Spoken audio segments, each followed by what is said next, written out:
Welcome to episode 20 of the Spen and Nick Show. It's episode 20, Himo. How That's amazing massive. is that? I'm shocked every time that we reach a milestone, and 20 is a huge one. So congratulations for that. Congratulations as well. Awesome. It's been an amazing journey so far.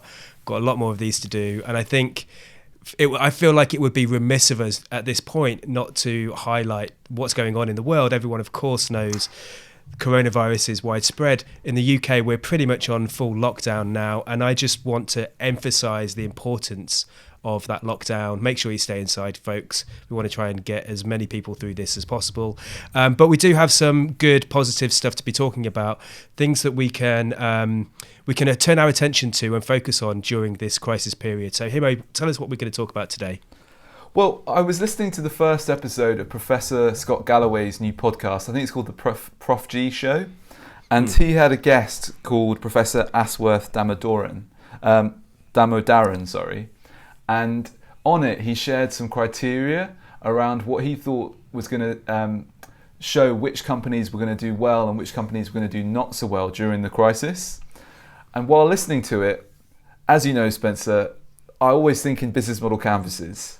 Of course. And I thought that it was fascinating what was being said. And I wanted to share some of that via the business model canvas and maybe have a quick conversation around it and see what it means for us, if anything.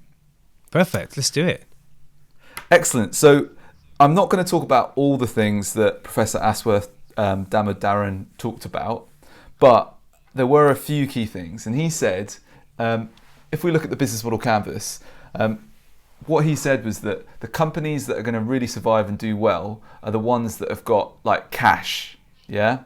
So those are going to be a lot of the big tech companies that have got cash available to them. Because at the moment, when you're in a crisis, cash liquidity is absolutely key to be able to keep you going. Because if you don't have any cash, well, you're going to go out of business.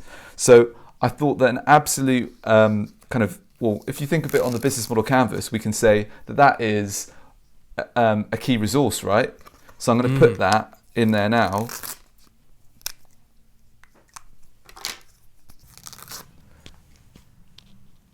Cash is absolutely king. And I think a lot of it, like as we said, the big tech companies have got plenty of cash, so they're going to be absolutely fine. But if you're not, like a lot of small companies, a lot of self-employed people like myself, what we need to do is really focus on finding ways to generate cash as quickly as possible just to keep us going through this time. Absolutely. So maybe diversifying some of the things that you sell, but just keep on selling. People still need things. Keep on selling, generate some cash. Absolutely important. And as we said in our top 10 the week before last, that probably means just calling up your existing clients and seeing how they're doing, and maybe just keeping the conversation going, because you never know, there might be a sale there that you could generate. So the next point was he talked about AT&T being the most in-debt company in the world, but he said that it's likely to survive because of its revenue streams. What he said was that it's a subscription model, which means it's quite hard for people to come out of it. And that relates quite nicely to the relationship, which is that it's locked in, which really means that it's going to be much easier to keep those clients. They're not just going to be able to move away, which will help them stay alive. So he also talked about cost structure, and Tesla, for example, how they've only got 2 big plants, whereas some of the other big kind of car companies have got like 50 plants. So it's much harder for them to kind of stop or control their costs. So if you can make sure that you can find a way to control your costs in this time, that's really going to help you keep going as well. That makes a lot of sense. I think this is good advice, regardless of the crisis that we're in, but it's particularly heightened perhaps at the moment because of the difficulties we're having.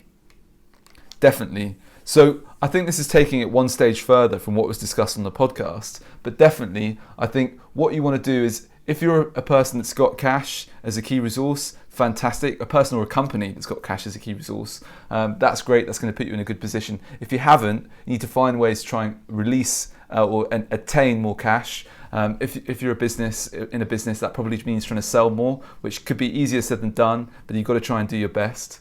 The other thing is, if you've got a subscription revenue stream, that's going to put you in good stead. If you haven't, maybe you can be thinking about ways to make that happen for your business. Might not be possible for the short term, but something you can think about for the long term. And then in terms of the relationship, if you can get it locked in so your customers can't just come out of it straight away, that's going to help, and that's probably going to come from subscriptions. And then finally, if we talk about the cost structure, you've got to find ways to keep your costs down and find ways that you can scale. So like Tesla only having 2 big plants, that makes it a lot easier for them to then kind of lock down when we're going through this difficult time.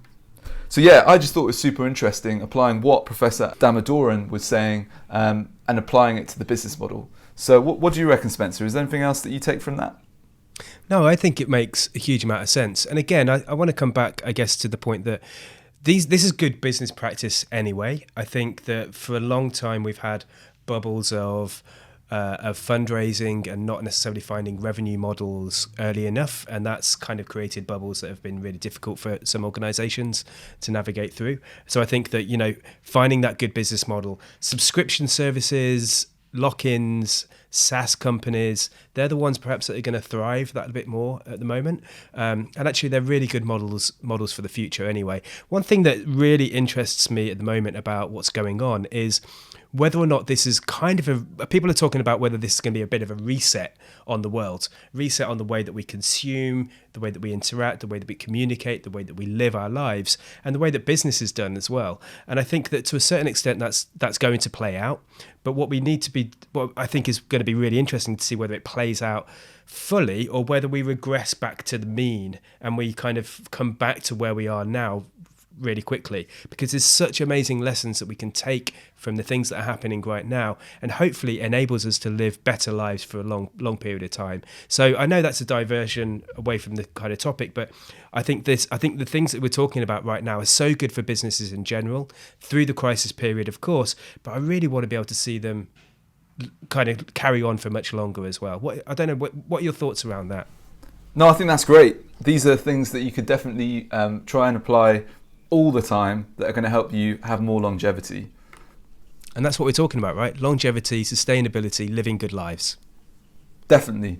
So that's been a lot of fun this week. It was a little bit of a different episode, but if you liked it, please subscribe to our channel, help us out, and otherwise we'll see you next week, right? Absolutely. Cheers. Cool. Cheers.